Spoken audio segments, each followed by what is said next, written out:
এই তো কয়েকদিন আগে আমাদের সামনে আমাদের প্রিয় ভাই আবু সাঈদ মুগ্ধ অকাতরে প্রাণ দিয়ে আমাদেরকে শিখিয়ে গিয়েছেন, আল্লাহর জমিনে আমি রক্ত দিয়ে যাচ্ছি, এই জমিন তোমাদের কাছে আমানত রেখে যাচ্ছি, এই জমিন তোমাদের রক্ষা করতে হবে। প্রিয় ভাইরা, আমরা এই আজকের যে সংগ্রাম, আজকের যে সমাবেশ, এটাতে কোন চাঁদাবাজির টাকার জন্য আসি নাই, কোন সন্ত্রাস করার জন্য আসি নাই, কোন দখলবাজি করার জন্য আসি নাই। আমরা আল্লাহ, তার রাসূল সাল্লাল্লাহু আলাইহি ওয়াসাল্লাম এবং 47-এ যারা শহীদ হয়েছিলেন, 71-এ যারা শহীদ হয়েছিলেন, 24-এ যারা শহীদ হয়েছিলেন, তাদের আকাঙ্ক্ষা বাস্তবায়ন করার জন্য এসেছি। তাদের আকাঙ্ক্ষা ছিল বাংলাদেশে সংস্কার বাস্তবায়ন হবে, একজন প্রধানমন্ত্রী দীর্ঘদিন ক্ষমতার মসনদে থেকে ফ্যাসিবাদী হওয়ার যে তার খায়েশ, সেটা বাংলার জনগণ রুখে দিয়ে নতুন বাংলাদেশ গঠন করবে। অসংখ্য ভাইয়ের এখনো পায়ে গুলির বুলেট লেগে রয়েছে, কারো হাত নাই, অনেক মা সন্তান হারিয়েছে, অনেক বাবা সন্তান হারিয়েছে।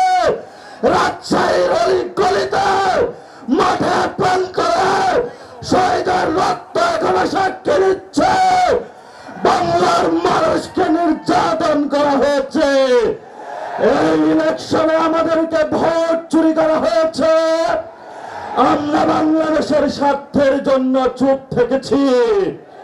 কিন্তু আগামী লোকাল গভর্নমেন্টে শহীদ জিয়ার সন্তান তারেক রহমানকে হুঁশিয়ার করে দিচ্ছে, যদি ব্যালটের উপরে কোনো হাত বসে না, সেই হাত আমরা ব্যাগে চুরমার করে দেব। আমরা ধৈর্য ধারণ করছি, ধৈর্যের বাঁধ ভাঙবেন না। একটা ভণ্ড প্রতারক মুনাফিক মানুষের কাছে প্রতিশ্রুতি দিয়েছে সংস্কার বাস্তবায়ন করবে, এখন সে মুনাফিকি চরিত্র ধারণ করে জনগণের সাথে গাদ্দারি করছে।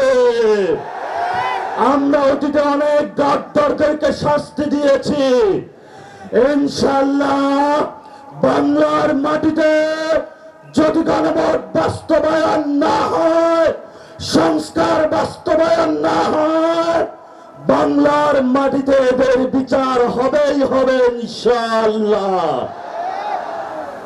শেষ কথা যেটা, পশ্চিমবঙ্গে গেরুয়া পতাকা এসেছে,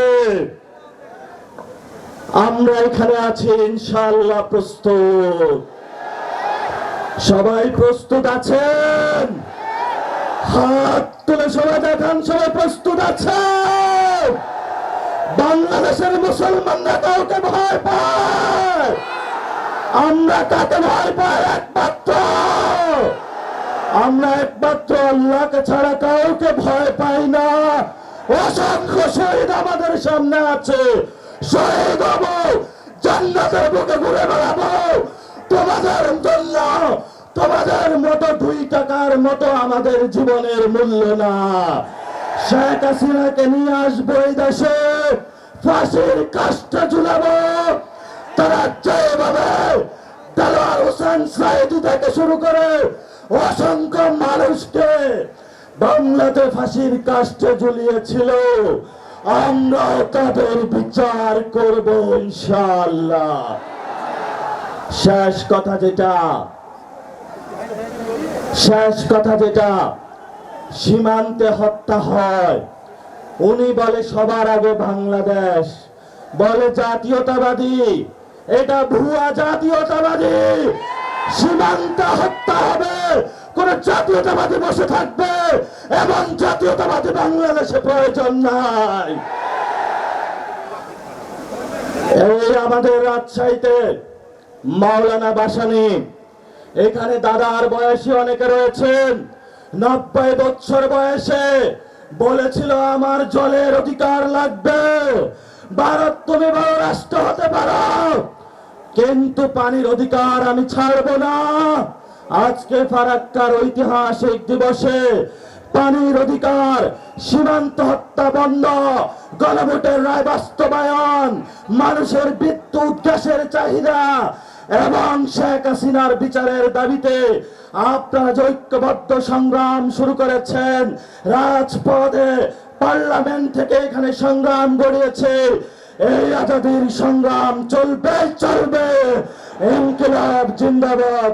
আসসালামু আলাইকুম।